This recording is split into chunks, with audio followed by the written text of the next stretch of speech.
Bonjour, aujourd'hui je vous propose de vous montrer comment, moi je prépare le dal.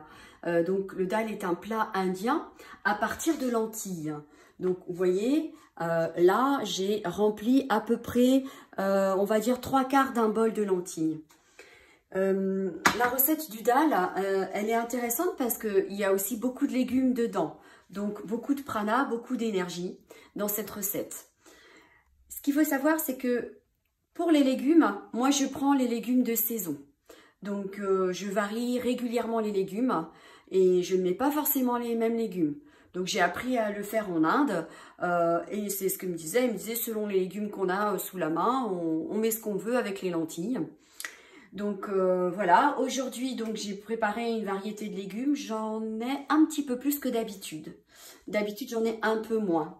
C'est-à-dire que d'habitude, j'ai pas forcément le fenouil, mais là, comme j'avais du fenouil, j'ai pris le fenouil. En général, la base, dans le dal en tout cas, moi j'ai appris, donc je mets du concombre, je mets un autre légume, comme par exemple, ça peut être les courgettes. Donc là, j'ai enlevé la peau. Et puis, ça peut être, voilà, l'aubergine par exemple, là aussi j'ai enlevé la peau. Je rajoute après ce que j'ai en légumes de saison. Si les légumes sont un peu durs à cuire, évidemment, vous les mettez au début.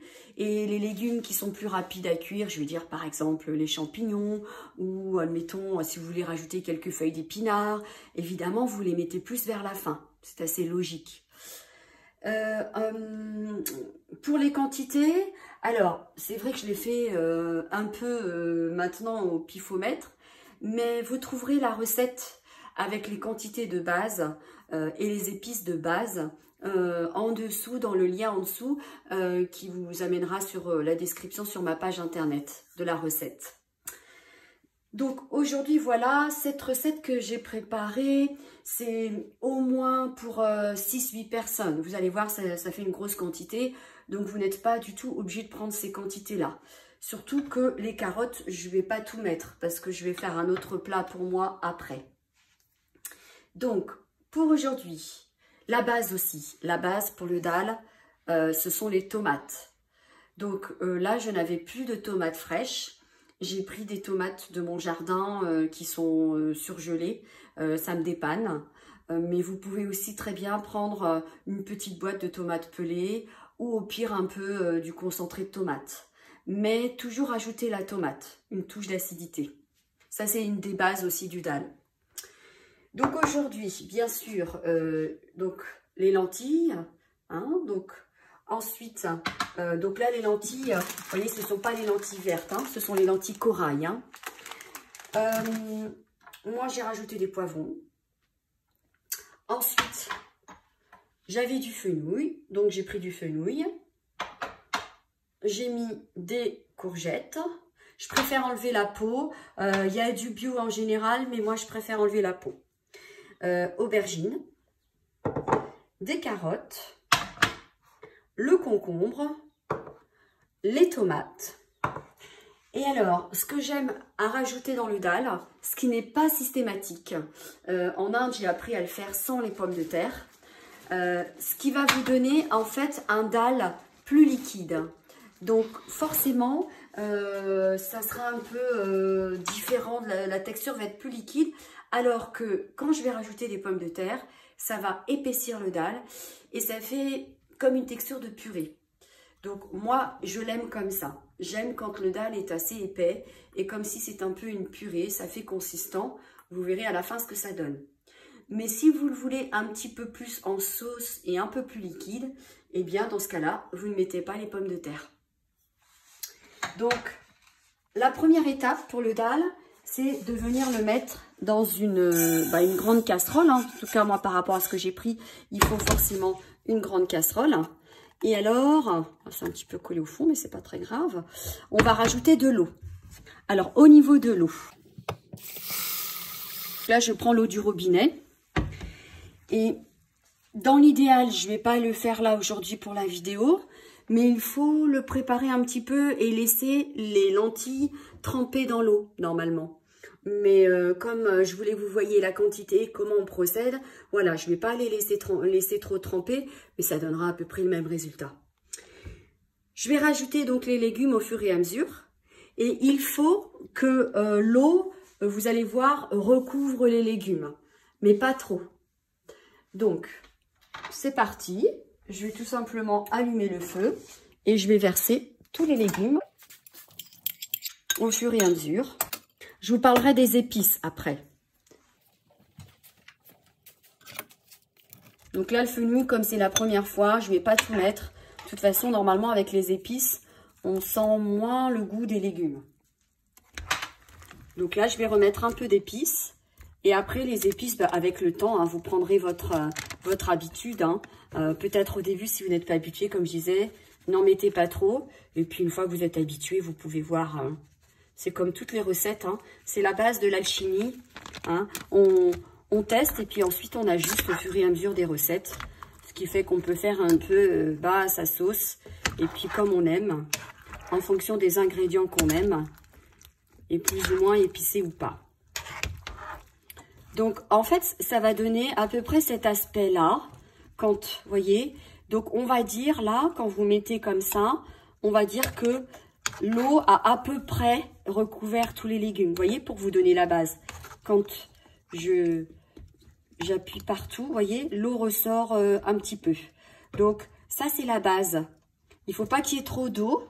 Et ensuite, au fur et à mesure de la cuisson, donc vous mélangez de temps en temps. Bien sûr, vous faites bouillir un peu au départ et après vous diminuez sur le feu et vous mélangez, vous surveillez de temps en temps. Moi, je ne mets pas de couvercle, donc comme ça, je surveille de temps en temps, je mélange.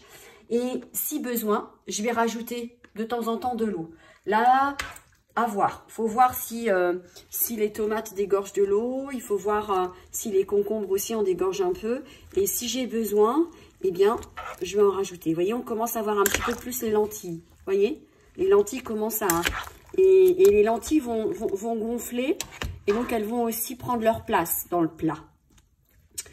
Ensuite, au niveau de la cuisson, alors ça dépend des quantités. Là, je dirais, comptez à peu près une demi-heure. Hein. Voilà. Et puis, je vais laisser cuire pendant une demi-heure. Je vais remuer, surveiller. Mettre un petit peu d'eau, plus ou moins, si je veux que ça fasse plutôt une purée épaisse ou au contraire pas trop épaisse et puis plutôt liquide. Et puis, je vous montre ce que ça donne à la fin de la cuisson. Alors voilà, là on est pas tout à fait, mais presque à la demi-cuisson. Donc vous voyez, il y a un peu d'eau, ça a dégorgé. Comme mes tomates étaient congelées, c'est normal. Donc, je laisse pré-bouillir tranquillement. Il y a une partie de l'eau qui s'évapore et ça va de plus en plus épaissir. Vous voyez, ça épaissit. Hein. On voit bien que ça commence à bien épaissir. Les pommes de terre sont pas encore cuites, donc tout n'est pas cuit. Mais voilà, ça commence à faire un mélange plus épais. Donc, voilà. Donc, aussi, une chose que j'ai rajoutée, dont j'ai oublié de vous parler, évidemment, c'est le sel. Hein. Donc, vous rajoutez un peu de sel, plus ou moins selon comment vous salez. Et puis, par contre, moi, je ne rajoute pas de poivre, parce que c'est déjà assez épicé. Donc, le poivre, ça va faire que c'est trop épicé. Donc, je ne mets pas de poivre. Et à la fin, vous verrez, je vous montrerai ce que ça donne à la fin.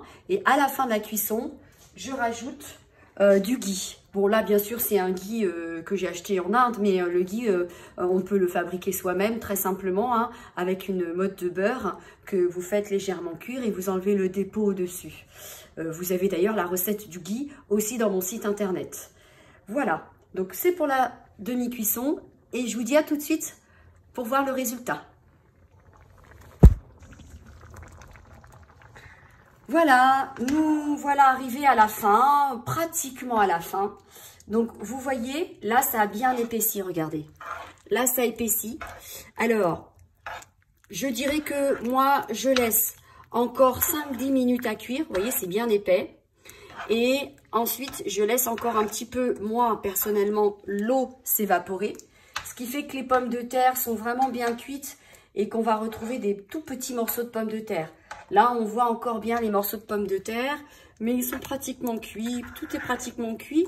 Et vous voyez ce que je vous disais, ça fait un peu comme une espèce de purée. Elle est encore un peu liquide, mais à la fin de la cuisson, je vais fermer le feu et je vais laisser encore l'eau s'évaporer un peu. Ce qui fait que ça fait comme un peu une purée. Vous voyez, c'est ce principe-là. Et comme nous sommes vers la fin de la cuisson, hein, soit à la fin, soit juste vers la fin, je vais donc rajouter maintenant le ghee, hein, donc le beurre clarifié. Bon, après, je mets, comme il y a quand même un bon plat, je vais quand même mettre voilà, une bonne cuillère. Hein, donc, 1 ou 2 cuillères. Et puis voilà. Donc, tout simplement, je vais laisser tranquillement le feu s'éteindre. Je vais éteindre le feu.